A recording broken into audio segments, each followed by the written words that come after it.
Alright, folks, welcome back to Mr. Big's Top Scares.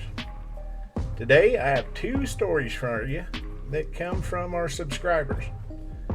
Now, I'd put a call out to our subscribers asking for some stories on haunted houses. One is truly a haunted house story. Second one, as the subscriber notes, it's more of a haunted property story.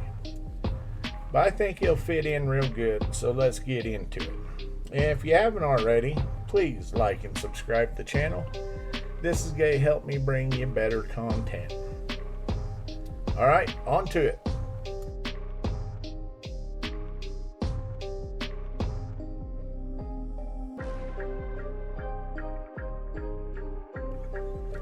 Alright, folks, there's another one. I'm just a good old redneck. I hunt and fish, and I work hard every day of my life. My wife and I had bought a house by the Green River, just 15-20 minutes south of Burnham, Utah. And by all accounts, it was our dream property. Plenty of acreage to grow our herd, and room to do what we needed to do.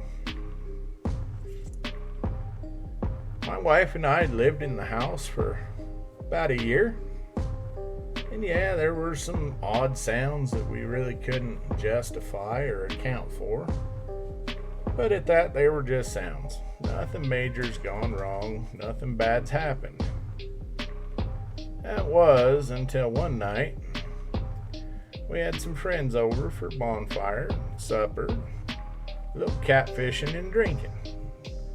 That is what us rednecks do, after all. About an hour into it, we'd had supper, we had the fire going, and we had our lines out. And we could hear our cow-calf pairs bawling from the barn. So all six of us ran up there to see what was going on. To our astonishment, we arrived to what you could only call as a bloodbath. About half of my calf-cow pairs were just shredded. And I don't mean kinda. I mean the kinda that gives you nightmares. And in the midst of all of it was what I would call a witch on steroids. And no, she didn't have a pointy hat or anything like that, but I can tell you I've not seen muscle mass like that on anything other than my bulls. So with all that being said, we pulled our sidearms and we shot. I have no idea how many bullets went through her, but many did. And she fell and piled up. We called the cops, and as we walked up to her while we were waiting for the cops to arrive, she started to smoke. And I don't mean a cigarette. I mean her body and clothing started to smoke. And in an instant, you heard that whoom, like most of us have heard when we throw a match on gas. Only that wasn't the case. She'd done this all on her own. It was nothing but a mushroom cloud of smoke and fire. And she was gone. Nothing but ash for about a 10-foot radius around where her body was. Of course, now we had some explaining to do when the cops showed up. And we done our best to tell the truth. Obviously, it wasn't believed, and I don't expect any of your watchers to believe me, but I'm telling you it happened. I told the cops the same thing. It happened. We shot. We killed something. It turned into a fireball. There just ain't no other way to explain it. They took note and documented our livestock loss, and the bloodbath, and pictures, and shell casings, and all the good stuff. But with that body, there really wasn't nothing else to do. So I'd done some research, And it turns out, sometime in my past, I may have, let's just say upset somebody that had an uncle that was a shaman. Now, this somebody had bragged about having his uncle invoke the skinwalker on me. Now, for you guys that don't know, skinwalker is a shaman that can switch form. If that's the case, well, then I reckon I'm in trouble because they don't give up. Now, this happened a month ago, and there's not been any incidents since. And I've done a little research to find out where this guy is to, make amends just in case that's what's really going on. But outside that, I don't have any other information, and I apologize. I wish I did have more. If I do get more, I'll tell you. But no, now, my wife and I kind of live a little bit on edge, and my buddies haven't been out to go catfishing since. Who knew? Anyways, if you decide to tell this story, thanks. And if not, I understand. I don't know if it falls under skinwalker or haunted story or haunted property, but you do what you will with this story. Have yourself a good day.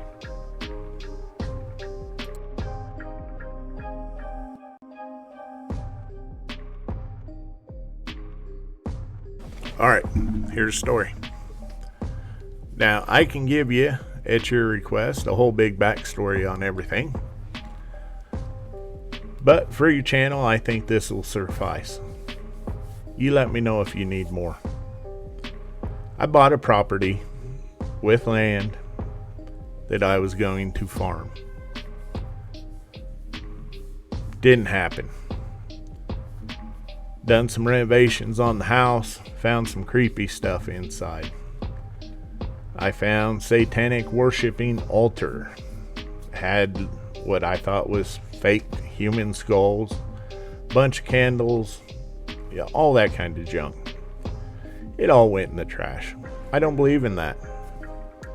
If science can't prove it, plain and simple, it isn't real.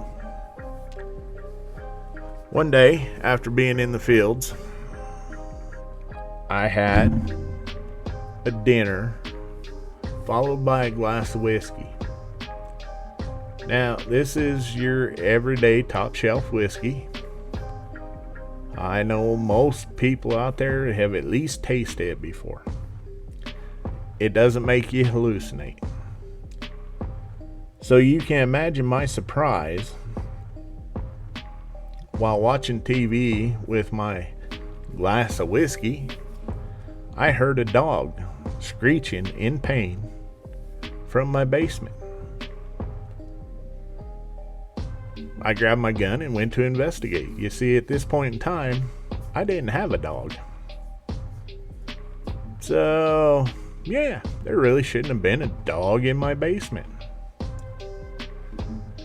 Upon investigation, I found absolutely nothing. I stood halfway down the stairs, looking at my completely empty basement, listening to the sounds of a dog screaming for help, and nothing for my eyes to see.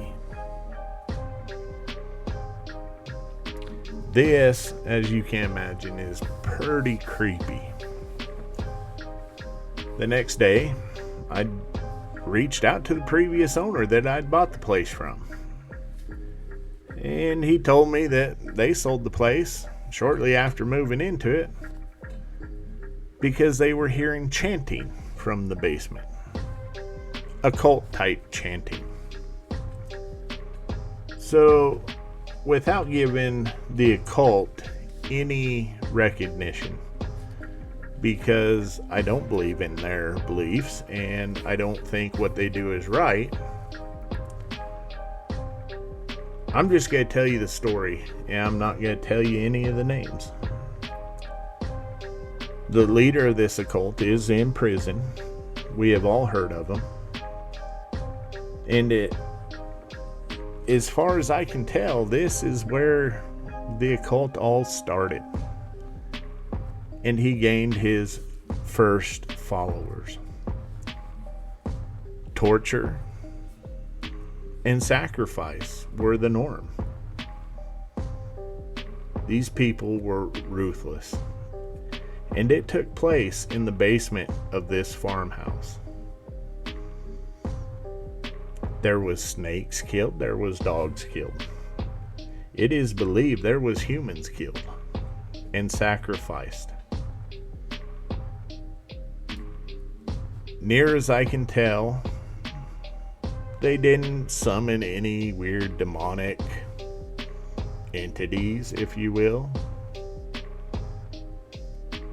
But what they did do was create, in my words, I will call an aura of hardship. The sound, the soul of the dog I heard crying for help in misery and in pain. Well, let's just make a long story short. The property's for sale. I don't care how much money I lose. I have bought another property. This property is chained up, locked, and vacant, and will remain so. And I will tell anybody that attempts to buy it exactly what I know.